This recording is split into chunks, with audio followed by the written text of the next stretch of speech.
ಅವಳು ಮದುವೆ ಮಂಟಪದಲ್ಲಿ ಇನ್ನೊಬ್ಬನ ಕೈ ಹಿಡಿದು ನಿಂತಿದ್ದಳು. ನಾನು ಮಂಟಪದ ಕೊನೆಯ ಸಾಲಿನಲ್ಲಿ ಕುಳಿತು ಅವಳನ್ನು ನೋಡುತ್ತಿದ್ದೆ. ನನ್ನ ಹೃದಯ 1000 ತುಂಡುಗಳಾಗಿ ಒಡೆಯುತ್ತಿದ್ದರೂ ನನ್ನ ಮುಖದಲ್ಲಿ ಮಾತ್ರ ಒಂದು ಸಣ್ಣ ನಗು ಇತ್ತು. ಯಾಕೆಂದರೆ ಆ ಮದುವೆಗೆ ಬಂದಿದ್ದ ಎಲ್ಲರಿಗೂ ನಾನು ಅವಳ ಸ್ನೇಹಿತ ಮಾತ್ರ. ಆದರೆ ನನಗೆ ಗೊತ್ತಿದ್ದ ಸತ್ಯ ಬೇರೆ. ಅವಳು ನನ್ನ ಜೀವನದ ಮೊದಲ ಪ್ರೀತಿ. ಅವಳನ್ನು ಮದುವೆಯಾಗಬೇಕೆಂದು 1000 ಕನಸು ಕಂಡಿದ್ದ ಹುಡುಗ ನಾನು. ಆದರೆ ಆ ದಿನ ಅವಳು ಇನ್ನೊಬ್ಬನ ಕತ್ತಿಗೆ ಹಾರ ಹಾಕುತ್ತಿದ್ದಳು. ಅಷ್ಟರಲ್ಲಿ ನನ್ನ ಮೊಬೈಲ್ಗೆ ಒಂದು ಸಂದೇಶ ಬಂತು. ಅದು ಅವಳಿಂದ ಬಂದ ಕೊನೆಯ ಸಂದೇಶ. ಆ ಒಂದು ಸಂದೇಶ ನನ್ನ ಇಡೀ ಬದುಕಿನ ದಿಕ್ಕನ್ನೇ ಬದಲಾಯಿಸಿತು. ನನ್ನ ಹೆಸರು ಕಿರಣ್. ನಾನು ಮತ್ತು ಮೇಘನಾ ಒಂದೇ ಕಾಲೇಜಿನಲ್ಲಿ ಓದಿದ್ದೆವು. ಮೊದಲ ದಿನ ಅವಳನ್ನು ನೋಡಿದ ಕ್ಷಣದಿಂದಲೇ ನನಗೆ ಅವಳು ಇಷ್ಟವಾಗಿದ್ದಳು. ಅವಳ ನಗು, ಅವಳ ಮಾತು, ಅವಳ ಸರಳತೆ ಎಲ್ಲವೂ ನನ್ನ ಮನಸ್ಸನ್ನು ಗೆದ್ದಿದ್ದವು. ಮೊದಲಿಗೆ ಸ್ನೇಹಿತರಾದೆವು. ನಂತರ ಆ ಸ್ನೇಹ ನಿಧಾನವಾಗಿ ಪ್ರೀತಿಯಾಗಿ ಬದಲಾಗಿತ್ತು. ಆದರೆ ನಾನು ನನ್ನ ಪ್ರೀತಿಯನ್ನು ಅವಳ ಮುಂದೆ ಹೇಳಿರಲಿಲ್ಲ. ಯಾಕೆಂದರೆ ನನಗೆ ಭಯವಿತ್ತು. ಅವಳು ನನ್ನನ್ನು ತಿರಸ್ಕರಿಸಿದರೆ ಎಂಬ ಭಯ, ಸ್ನೇಹವನ್ನೇ ಕಳೆದುಕೊಳ್ಳುತ್ತೇನೆ ಎಂಬ ಭಯ. ಹೀಗೆ ವರ್ಷಗಳು ಕಳೆಯತೊಡಗಿದವು. ನಾನು ಅವಳ ಜೊತೆ ಪ್ರತಿದಿನ ಮಾತನಾಡುತ್ತಿದ್ದೆ. ಅವಳ ಕಷ್ಟಗಳನ್ನು ಕೇಳುತ್ತಿದ್ದೆ. ಅವಳು ಅಳುವಾಗ ಸಮಾಧಾನ ಮಾಡುತ್ತಿದ್ದೆ. ಅವಳ ಜನ್ಮದಿನಕ್ಕೆ ಮೊದಲಿಗನಾಗಿ ಶುಭಾಶಯ ಹೇಳುತ್ತಿದ್ದೆ. ಆದರೆ ಒಂದು ಮಾತು ಮಾತ್ರ ಎಂದಿಗೂ ಹೇಳಲಿಲ್ಲ: ನಾನು ನಿನ್ನನ್ನು ಪ್ರೀತಿಸುತ್ತೇನೆ. ಒಂದು ದಿನ ಧೈರ್ಯ ಮಾಡಿ ಹೇಳಬೇಕು ಎಂದು ನಿರ್ಧರಿಸಿದೆ. ಆದರೆ ಅದೇ ದಿನ ಅವಳು ಸಂತೋಷದಿಂದ ನನ್ನನ್ನು ಭೇಟಿಯಾಗಲು ಕರೆದಳು.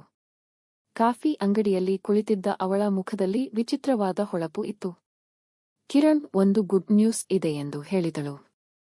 ನಾನು ನಗುತ್ತ ಕೇಳಿದೆ, ಏನು? ಅವಳು ತನ್ನ ಮೊಬೈಲ್ನಲ್ಲಿ ಒಂದು ಫೋಟೋ ತೋರಿಸಿದಳು.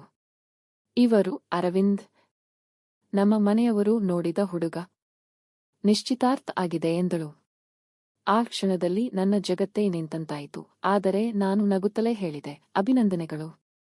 ಬಹುಶಃ ಜೀವನದಲ್ಲಿ ಮೊದಲ ಬಾರಿ ಆ ರಾತ್ರಿ ನಾನು ಒಬ್ಬಂಟಿಯಾಗಿ ಅತ್ತೆ.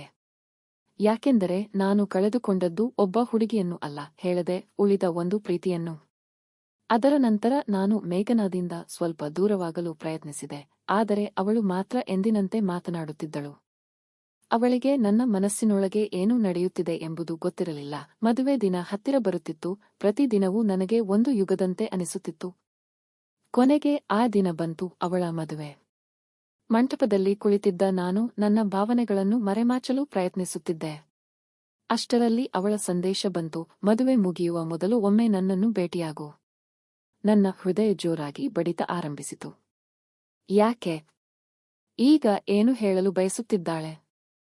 ಕೆಲವು ನಿಮಿಷಗಳ ನಂತರ ನಾನು ಮಂಟಪದ ಹಿಂಭಾಗದಲ್ಲಿದ್ದ ಒಂದು ಸಣ್ಣ ಕೊಠಡಿಗೆ ಹೋದೆ. ಅಲ್ಲಿ ಮೇಘನಾ ಒಬ್ಬಳೇ ನಿಂತಿದ್ದಳು. ಮದುವೆಯ ಉಡುಪಿನಲ್ಲಿ ಅವಳು ತುಂಬಾ ಸುಂದರವಾಗಿ ಕಾಣುತ್ತಿದ್ದಳು. ಆದರೆ ಅವಳ ಕಣ್ಣುಗಳಲ್ಲಿ ಸಂತೋಷ ಇರಲಿಲ್ಲ. ಕಿರಣ್, ಒಂದು ಪ್ರಶ್ನೆ ಕೇಳಬಹುದಾ ಎಂದು ಕೇಳಿದಳು. ನಾನು ತಲೆಯಾಡಿಸಿದೆ.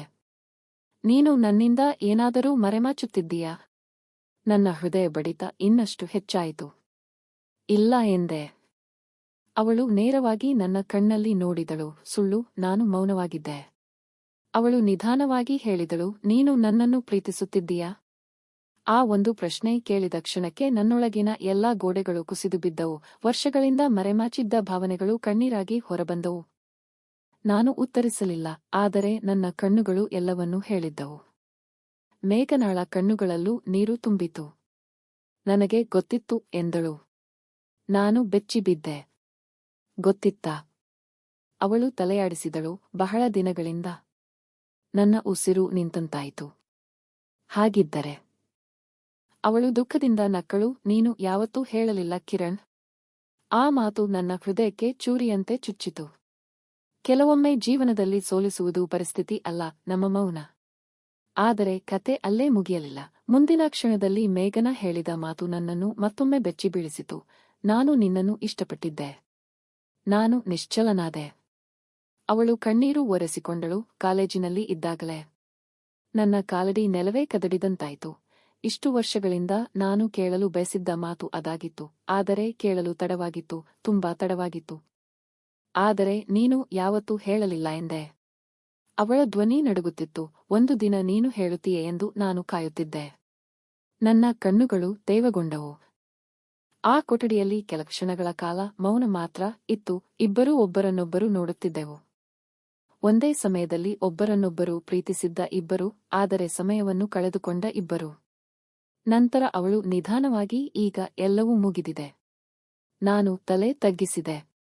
ಅವಳು ಹೊರಗೆ ಹೋಗಲು ತಿರುಗಿದಳು. ಅಷ್ಟರಲ್ಲಿ ಅವಳ ಮೊಬೈಲ್ಗೆ ಒಂದು ಕರೆ ಬಂತು. ಕರೆ ಸ್ವೀಕರಿಸಿದ ಅವಳ ಮುಖ ಕ್ಷಣಾರ್ಧದಲ್ಲಿ ಬದಲಾಯಿತು. ಏನು ಹೇಳುತ್ತಿದ್ದೀರಿ? ಅವಳ ಕೈಗಳು ನಡುಗುತ್ತಿದ್ದವು. ಮುಂದಿನ ಕ್ಷಣ ಅವಳು ಕುಸಿದು ಬೀಳುವಂತಾಯಿತು. ನಾನು ಹಿಡಿದುಕೊಂಡೆ. ಅವಳ ತುಟಿಗಳು ನಡುಗುತ್ತಿದ್ದವು. ಅರವಿಂದ್. ಅಪಘಾತ. ನನ್ನ ಹೃದಯ ಬಿಗಿ ಹಿಡಿದಂತಾಯಿತು. ಮದುವೆ ಮಂಟಪದಿಂದ ಕೆಲವೇ ಕಿಲೋಮೀಟರ್ ದೂರದಲ್ಲಿ ಅರವಿಂದ್ ಕಾರು ಅಪಘಾತಕ್ಕೀಡಾಗಿತ್ತು. ಎಲ್ಲರೂ ಆಸ್ಪತ್ರೆಗೆ ಓಡಿದರು. ಸಂತೋಷದಿಂದ ತುಂಬಿದ್ದ ಮದುವೆ ಮಂಟಪ ಕ್ಷಣಾರ್ಧದಲ್ಲಿ ದುಃಖದ ಮನೆಯಾಗಿ ಮಾರ್ಪಟ್ಟಿತು. ಆಸ್ಪತ್ರೆಯ ಹೊರಗೆ ಎಲ್ಲರೂ ಆತಂಕದಿಂದ ಕಾಯುತ್ತಿದ್ದರು. ಮೇಘನ ಅಳುತ್ತ ಕುಳಿತಿದ್ದಳು.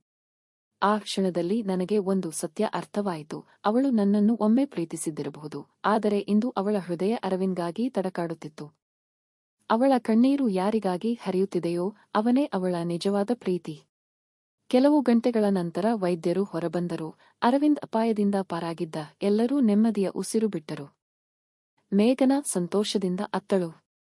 ಆ ಕ್ಷಣದಲ್ಲಿ ಬಹುಶಃ ಮೊದಲ ಬಾರಿ ಮನಸಾರೆ ನಾನು ನಕ್ಕೆ.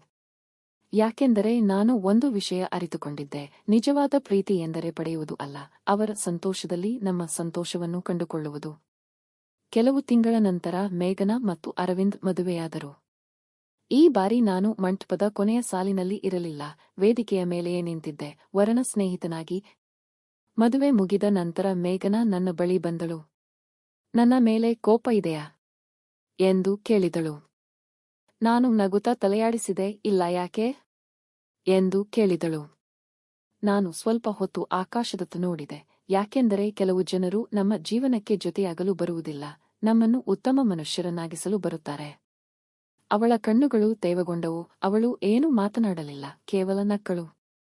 ವರ್ಷಗಳು ಕಳೆದು ಹೋದವು. ಇಂದು ನಾನು ಸಂತೋಷದಿಂದ ಬದುಕುತ್ತಿದ್ದೇನೆ. ನನ್ನದೇ ಕುಟುಂಬವಿದೆ, ನನ್ನದೇ ಕನಸುಗಳಿವೆ. ಆದರೆ ಕೆಲವೊಮ್ಮೆ ರಾತ್ರಿ ಹಳೆಯ ನೆನಪುಗಳು ಮನಸ್ಸಿಗೆ ಬರುತ್ತವೆ. ಆಗ ನನಗೆ ಒಂದು ಪಾಠ ನೆನಪಾಗುತ್ತದೆ. ಪ್ರೀತಿ ಸೋಲುವುದಿಲ್ಲ, ಕೆಲವೊಮ್ಮೆ ಅದು ರೂಪ ಬದಲಾಯಿಸುತ್ತದೆ. ನಾವು ಪ್ರೀತಿಸಿದ ವ್ಯಕ್ತಿ ನಮ್ಮ ಜೀವನ ಸಂಗಾತಿಯಾಗದೇ ಇರಬಹುದು, ಆದರೆ ಅವರು ನಮ್ಮ ಜೀವನದ ಅತ್ಯಂತ ಸುಂದರ ಅಧ್ಯಾಯವಾಗಿರಬಹುದು. ಪ್ರೀತಿಸಿದ ಹುಡುಗಿ ಬೇರೆ ಯಾರನ್ನೋ ಮದುವೆಯಾದಾಗ ನನ್ನ ಹೃದಯ ಒಡೆದಿತ್ತು, ಆದರೆ ಅದೇ ದಿನ ನನ್ನ ಮನಸ್ಸು ಬೆಳೆಯತೊಡಗಿತ್ತು. ಯಾಕೆಂದರೆ ಜೀವನದಲ್ಲಿ ಎಲ್ಲಾ ಪ್ರೇಮಕತೆಗಳಿಗೂ ಮದುವೆ ಅಂತ್ಯವಲ್ಲ. ಕೆಲವು ಪ್ರೇಮಕತೆಗಳು ನಮ್ಮನ್ನು ಬಲಿಷ್ಠರನ್ನಾಗಿ ಮಾಡಿ ಒಂದು ಮಧುರ ನೆನಪಾಗಿ ಬದುಕಿನ ಕೊನೆಯವರೆಗೂ ಜೊತೆಗಿರುತ್ತವೆ. ನಮ್ಮ ಕತೆ ನಿಮಗೆ ಇಷ್ಟವಾಗಿದ್ದರೆ ದಯವಿಟ್ಟು ಈ ವಿಡಿಯೋಗೆ ಒಂದು ಲೈಕ್ ಮಾಡಿ ಮತ್ತು ನಮ್ಮ ಚಾನೆಲ್‌ನ್ನು ಸಬ್ಸ್ಕ್ರೈಬ್ ಮಾಡಿಕೊಳ್ಳಿ.